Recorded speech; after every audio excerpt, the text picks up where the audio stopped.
Hello everyone, welcome to Spardha Innovative Education. I am Ranjan Thakur.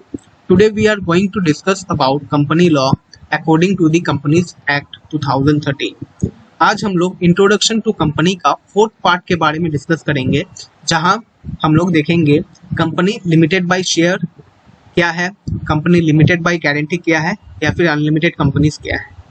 इससे पहले हम लोग ऑलरेडी 3 वीडियो अपलोड कर चुके हैं जो इंट्रोडक्शन टू कंपनी से ही रिलेटेड है। अगर आप चाहे तो इस वीडियो को देख सकते हैं। तो let's start. On the basis of liability के आधार में कंपनी को 3 पार्ट्स में डिवाइड किया गया। फर्स्ट इसका पार्ट है company limited by share. According to the section 2 subsection 22 of the Companies Act 2013 defines that when the liability of the members of a company is limited by its memorandum of association of the amount unpaid on the share held by them, it is known as a company limited by share। इसका मतलब ये है, ये इस type का company है जिस company के मेंबर्स या फिर शेयर होल्डर्स का लाइबिलिटी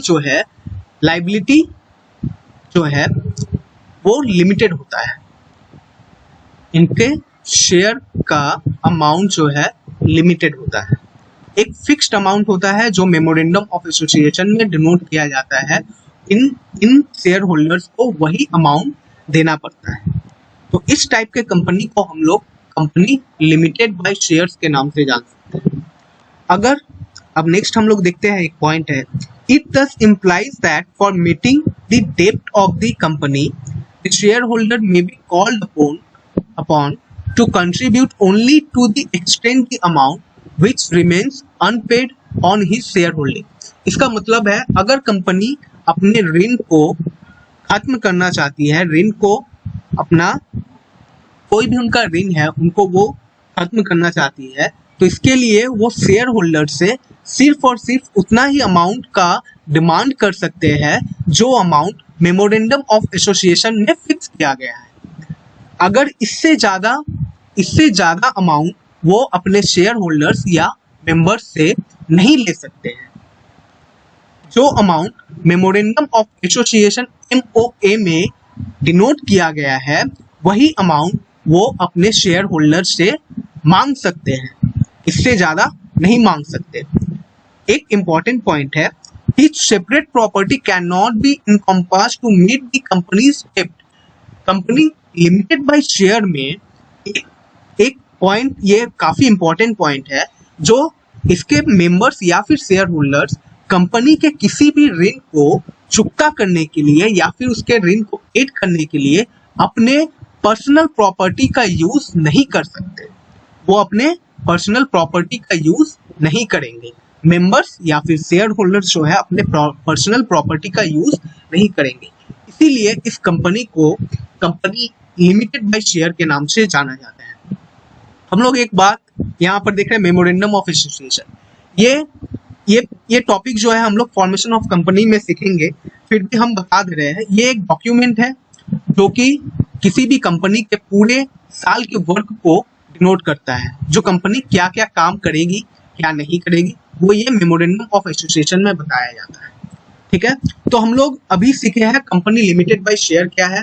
इसमें सभी मेंबर के लाइबिलिटी जो है उनका शेयर का अमाउंट जो फिक्स रहता है, जो मेमोरेंडम ऑफ एसोसिएशन में डिनोट किया जाता है, और इनके डेब्ट को, इनके कंपनी के ऋण को खत्म करने के लिए हम लोग शेयर होल्डर से उतना ही अमाउंट डिमांड करेंगे जितना वो मेमोरेंडम ऑफ एसोसिएशन में फिक्स किया गया है, और ये अपने पर्सनल प्रॉपर्टी का यूज कंपनी के डेब्ट के लिए नहीं कर सकते हैं। ठीक है, और नेक्स्ट हम लोग देखेंगे कंपनी लिमिटेड बाय गारंटी।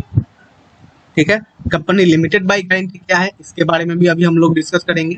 इसको क्या बताया गया है, according to the section 2 subsection 21, मतलब ऊपर का लिमिटेड बाय शेयर 22 में है और ये 21 में है, और कंपनी का डिफिनेशन हमारा किसमें है, 20 में है। देखते हैं इसमें क्या है। Section 2 subsection 21 of the companies act 2013 defines it as the company having the liability of its member limited by the memorandum of association to such amount as the member may be respectively undertaken by the memorandum of association to contribute to the asset of the company in the event of its being owned up. In the event of its being owned up. Thus, the liability of member of a guarantee company is limited up to a stipulated sum mentioned in the memorandum. Member cannot be called upon to contribute beyond the stipulated sum. Company limited by guarantee क्या है, इसको ध्यान से आप लोग सुनिए। एक company जो है, कंपनी अपने मेंबर्स या फिर शेयर होल्डर से एक गारंटी लेती है। अगर कंपनी किसी भी वजह से किसी भी टाइम अगर लिक्विडेशन में जाती है या फिर कंपनी वाइंड अप होती है, वाइंड अप मतलब खत्म होना, वाइंडिंग अप मतलब खत्म होना, किसी भी वजह से अगर कंपनी लिक्विडेशन में जाती है या फिर वाइंडिंग अप होती है, तो उस टाइम ये मेंबर जो है अपने शेयर का अमाउंट जो मेमोरेंडम ऑफ एसोसिएशन में फिक्स किया जाता है, और fixed amount which is mention in memorandum of association, वो उस अमाउंट को कंट्रीब्यूट करके कंपनी के प्रॉपर्टी को बचाते हैं। ठीक है, ये सिर्फ और सिर्फ उसी टाइम होता है जब कंपनी किसी भी वजह से लिक्विडेशन में जाएंगे। उसके पहले मेंबर्स अपने इस अमाउंट का यूज नहीं करते हैं, इस शेयर का यूज नहीं करते हैं, जिसको हम लोग क्या बोल सकते हैं, कंपनी लिमिटेड बाय गारंटी। मतलब कंपनी अपने आप को गारंटेड कर लेती है थ्रू अपने मेंबर्स। ठीक है, और एक बात है यहां पर देखिए, thus the liability of guarantee company is limited up to a stipulated sum mentioned in the memorandum. Memorandum of association में MOA में जितना अमाउंट मेंशन किया जाता है, मेंबर्स उतने अमाउंट का ही गारंटी कंपनी को प्रोवाइड कर सकते हैं। At the time of liquidation member उतना ही अमाउंट पाएंगे जो मेमोरेंडम ऑफ एसोसिएशन में प्रोवाइड किया गया है। उससे ज्यादा अगर होता है तो मेंबर नहीं ला पाएंगे और कंपनी मेंबर को लाने के लिए बाध्य नहीं कर सकती है। Member can not be called upon two contribute beyond that stipulated amount. Okay, इसका मतलब होता है मेंबर इससे ज्यादा अमाउंट वो कंपनी को नहीं दे सकते। ये लिमिटेड बाय गारंटी के थ्रू से किया जाता है। ठीक है, अभी हम लोग क्या देखें, company limited by share and company limited by guarantee. Next हम लोग देखेंगे unlimited company. Unlimited company just it's a opposite of limited.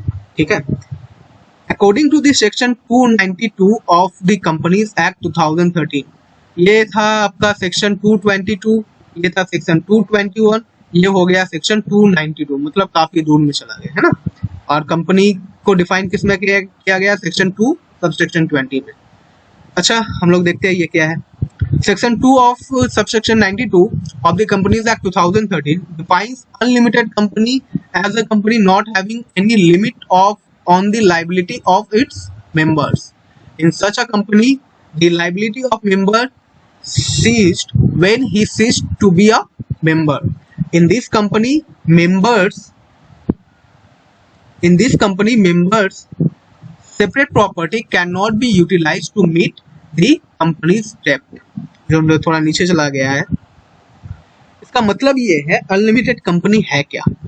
Unlimited company जो एक लिमिटेड कंपनी नहीं है, सबसे पहला बात, जिनका लाइबिलिटी जो है लिमिट नहीं है, इनके लाइबिलिटी, इनके मेंबर्स के लाइबिलिटी जो है अनलिमिटेड है।